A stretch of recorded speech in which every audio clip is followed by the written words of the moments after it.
সকলকে আমার আনন্দিত জয় করব।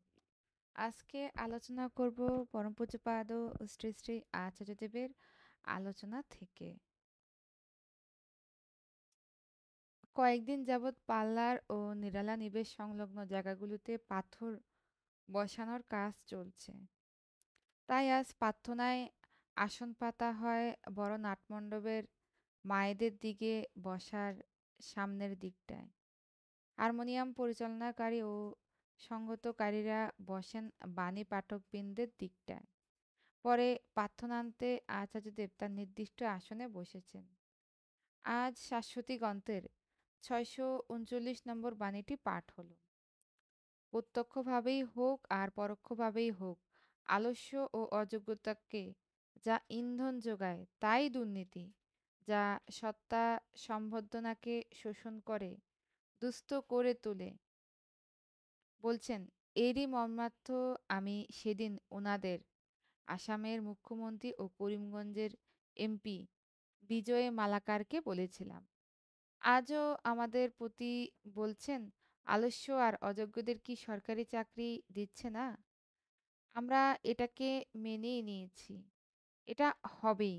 এমন অবস্থা হয়েছে যে এটা যে দুর্নীতির আঁতুড়ঘর তা বোধেই আসে না। অযোগ্য সেই যে কোনো কিছুতে যুক্তই নয়, নিষ্ঠাহীন, তার দ্বারা কোনো কাজ সফলভাবে সাথে হবেই না। এদের ইন্ধন যোগান মানে দুর্নীতির প্রশ্রয় দেওয়া।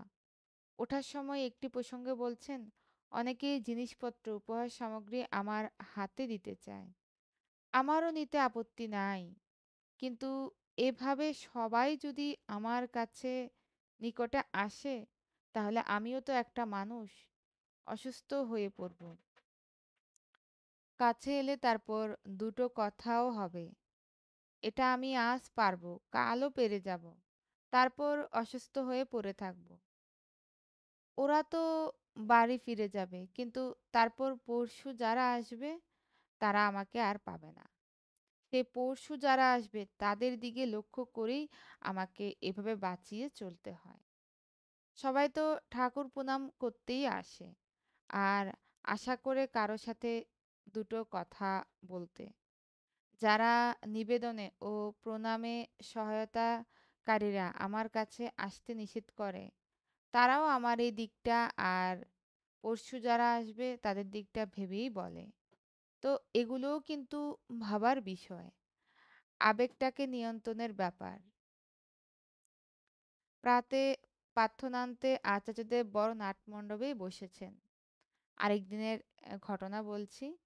এক সময় তার হৃদয় বত্তার স্বাভাবিক স্ফুর্তার বলছেন, অনেক সময় আমেরিকা, গম ইত্যাদি বাড়তি খাদ্যবস্তু আফ্রিকা প্রভৃতি মহাদেশে যারা খেতে পায় না তাদের না দিয়ে সমুদ্রে ফেলে দেয়, নষ্ট করে। সমুদ্রে ফেললে তো সেগুলো জলজ প্রাণী মাছ টাছ খেয়ে নেয়, পরে আবার মানুষ মাছ খায়। তাহলে নষ্ট হলো কি করে? ওদের দিলে যারা খেতে পায় না বরং অযোগ্যতাকে প্রশ্রয় দেওয়া হয়, কিছু না করে পাওয়া। আসলে সবাই নিজের স্পেসিফিক প্রজাতির বাইরে আর কারো জন্য ভাবতে পারে না। এদিন সন্ধ্যায় ফিলান্থপি সম্মুখস্থ মণ্ডপে আচার্যদেব এক মা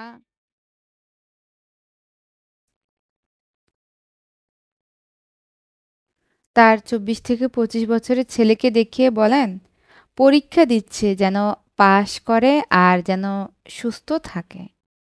শুনে আচার্যদেব পড়াশোনার ব্যাপারে কিভাবে প্রস্তুতি নেবে তার নির্দেশনা জানিয়ে আশ্রমিক কীর্তিরঞ্জন চক্রবর্তীকে যুবকটিকে জানিয়ে দিতে বললেন। আর শরীরের সুস্থতা বিষয়ে বললেন, শরীর খারাপটা তো সবসময় নিজের আওতায় থাকে না, কিন্তু মাথাটা ঠিক রাখতে হয়। হয়তো গরম ঠান্ডা করে ফেললাম, সর্দি লেগে গেল, জল কম খেলাম, হাঁচি সর্দি হলো। পরিবেশের অনেক প্রকার ইনফেকশন আসতে পারে, তাই শরীরটা সবসময় আয়ত্তে নাও থাকতে পারে। তবে এগুলোর দিকে খেয়াল রাখতেই হয়।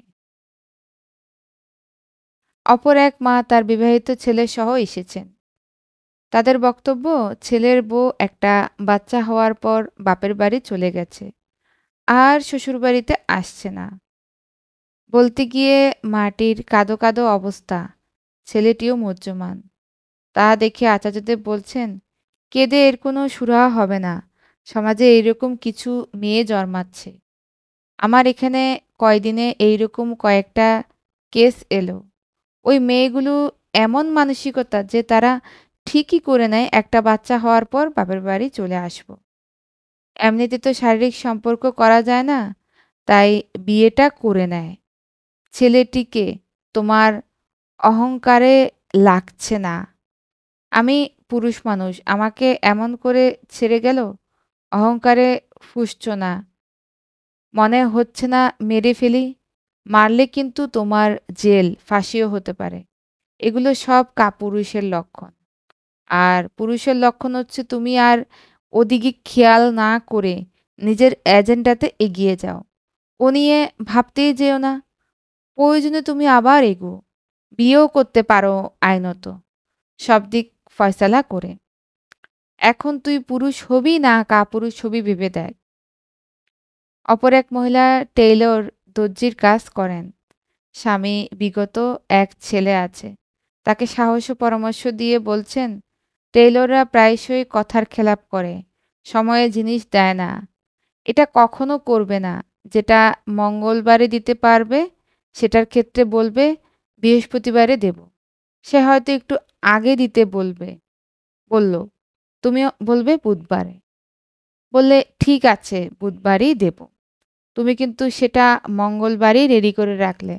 আর এক্ষেত্রে সঠিক মাপ নিয়ে যত্ন করে সেলাইয়ের ব্যাপার থাকে, সেদিকটায় ভালোভাবে নজর দেবে। স্বামীর বিগতিতে মাটি শোক কাতর, তাই বলছেন কখনো ঘাবড়াবে না। দুনিয়ায় আমি, তুমি স্বামী পুত্র সব টেম্পোরারি। আজ আছি কাল নেই। একমাত্র চিরন্তন হচ্ছে ঠাকুর। তাকে নিয়ে চলবে, আর যতটুকু সময় পাবে ঠাকুরের কাজে ডিপি ওয়ার্কসে সহযোগ করবে।